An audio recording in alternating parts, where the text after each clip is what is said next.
Premier লিগের হামজা খেলবেন বাংলাদেশের জার্সিতে। ভারত তাই ডেকে নিল তাদের অবসরপ্রাপ্ত খেলোয়াড়। ভয় নাকি হেরে না যাওয়ার নিনজা টেকনিক অবলম্বন করলো ভারত, যে কারণে নিজেদের কিংবদন্তি ফুটবলারকে ডেকে নিল ভারত, তাও আবার অবসর নেয়ার 1 বছর যেতে না যেতেই। বাংলাদেশ ভারত ম্যাচ, হামজার অভিষেক ও সুনীল ছেত্রীর অবসর ভাঙা নিয়ে বিস্তারিত থাকছে প্রতিবেদনে।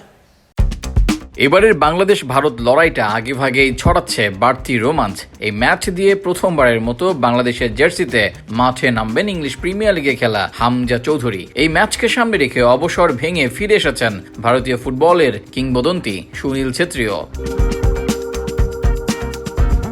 অল ইন্ডিয়া ফুটবল ফেডারেশন আনুষ্ঠানিকভাবে সুনীল ছেত্রী জাতীয় দলে ফেরার ঘোষণা দেয়। বাংলাদেশের বিপক্ষে তার ইতিহাস বেশ ভালো, তাই বাংলাদেশ দলের মধ্যেও ছেত্রীর ফেরার খবর নিয়ে আলোচনা চলছে।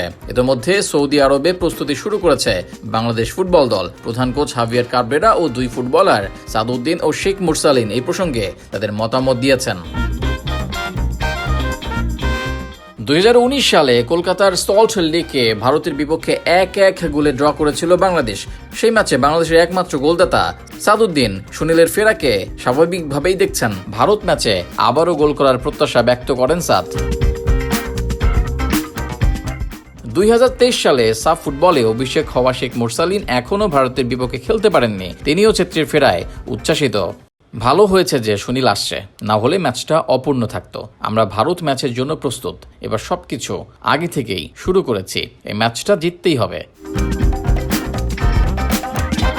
স্প্যানিশ কোচ হাভিয়ার কাবরেরা 2022 সালে বাংলাদেশ দলের দায়িত্ব নেন। 3 বছরে 20টির বেশি ম্যাচ কোচিং করলেও ভারতের বিপক্ষে এখনও লড়াইয়ের সুযোগ পাননি। এবার যখন ভারতকে হারানোর পরিকল্পনা করছে বাংলাদেশ, তখনই অবসর ভেঙে ফিরেছেন সুনীল।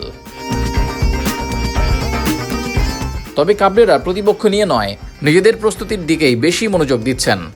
আমাদের কোনো পরিবর্তন নেই, আমরা শুধু নিজেদের সেরা প্রস্তুতি নেওয়ার দিকেই মনোযোগ দিচ্ছি। আমরা সবাই সুনীলকে চিনি।